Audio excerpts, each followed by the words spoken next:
come together, if we focus on the issues that are important to the people of the state, we will be victorious. You know, we gather tonight as Republicans, but truly we gather tonight as Americans. And we gather tonight because we care about what's going on.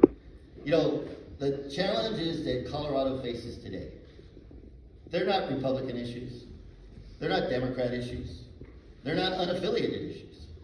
These are people issues. These are issues that impact every single family, that deals with what we've seen in the last 7 years, what happens when you have one party in control of the entire government. You know, I remember when I came to Colorado 38 years ago, Colorado was a red state. Colorado, with all its beauties and its vistas and its mountains, had so much to offer. You know, as a young couple, newlyweds, we came here because we wanted to build our lives and our families. And we felt safe. We felt we had opportunities. We felt we could afford a house. We felt that we could actually live the American dream. And today, I don't think our younger generation feels that way. You know, they feel like they're stuck. They feel like they don't know exactly what's going on. You know, I was here for the Lincoln Day dinner. I also came after the Lincoln Day dinner. I know that you're struggling with the land use ordinance that the county has put forward. There's a lot of challenges that are happening with the new government as it pertains to land use. It's happening across the state. You know, as a former mayor and city manager, I know exactly what it is that you guys are facing. And I do believe that there's ways that you can address it. I had some conversations with individuals and gave them some ideas on how to do that. You know, the things that, and Rose Puglisi, she's doing a great job at the Capitol, folks. I know it's a long ways for you to drive, but if you ever can make it down to the next session, go down there and say hi to Senator Baisley, to Rose Puglisi, our leaders, because they're out there in an island. And they need to know that they are supporters out here that are championing them on. Okay? Just be in the gallery. You don't have to testify.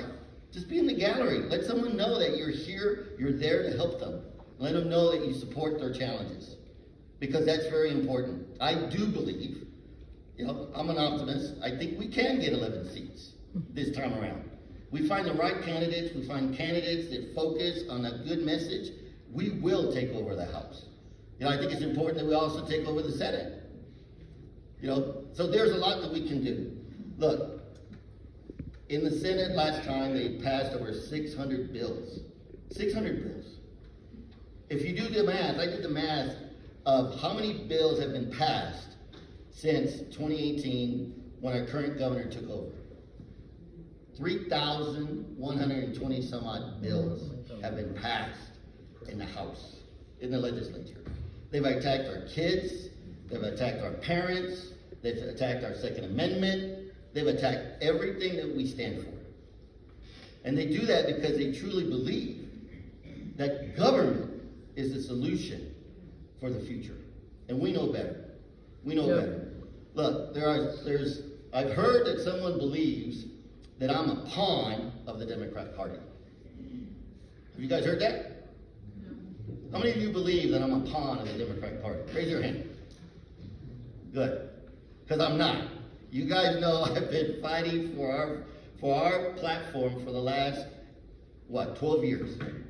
You know, this is my third time that I'm seeking the Republican nomination to run for governor. A lot of people say, Greg, this is your third time to run for governor. It's like, actually, I've never run for governor. I've tried to get the nomination to run for governor, but I haven't been there yet.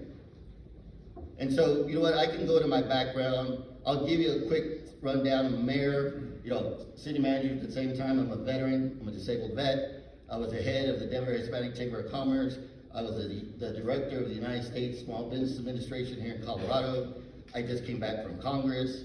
I sat on the budget committee. So I was part of the DOGE committee. I sat down with Elon Musk, Vivek Ramaswamy. I sat on the Space Science and Technology Committee. I can tell you that Colorado's in a crisis, both budgetary, right? It's about to hit us like a tsunami, right? But when you talk about what are the three issues that I'm gonna run on, first is crime, right? Crime also includes immigration in my book. Okay? It includes immigration. And I think it's time that we send a strong message that if you're here illegally, we need you to do it correctly. And so it's time that we let them know that we need them to do it correctly. And for those criminals, prenda la ragua, we're going to make sure that they get back fast. Yep. You know, there's going to be demonstrations you probably heard on Saturday, right? Brace yourselves, because we've been through this. But we're going to make sure that Colorado sends a strong message that we don't put up with it, okay? So, crime. The other thing is parental rights. How dare they tell us that we don't know how to raise our children? How dare they say that parents do not have the ability to raise their children in the manner that they want to raise them? You know, when they are passing legislation that if you don't use a proper name that your child wants you to use, otherwise you could be charged with discrimination, there's something wrong with that. There's something literally wrong with that. And I'm a firm believer, like most parents, that, you know what, we love our children so much, we're the only ones that truly know what's in the best interest of our child. Because we're with them every single day. You know, and we would do anything to ensure for their safety and their education. I think the most precious gift that a parent can give their child is a good education. And our educational system is failing our children. You know, the cost of living. The cost of living. Every day we struggle with, can we actually afford our necessary daily activity? You know, I'm not going to use the term affordable housing because I don't think anybody knows what affordable means anymore. I think we should talk about starter homes. Starter homes. And in my mind, this is what a starter home looks like. It's 1,100 square feet. It's 2 bedrooms. It's 1 bath. It's a kitchen and living room with a nice little yard. Okay? No granite countertops. No vaulted ceilings.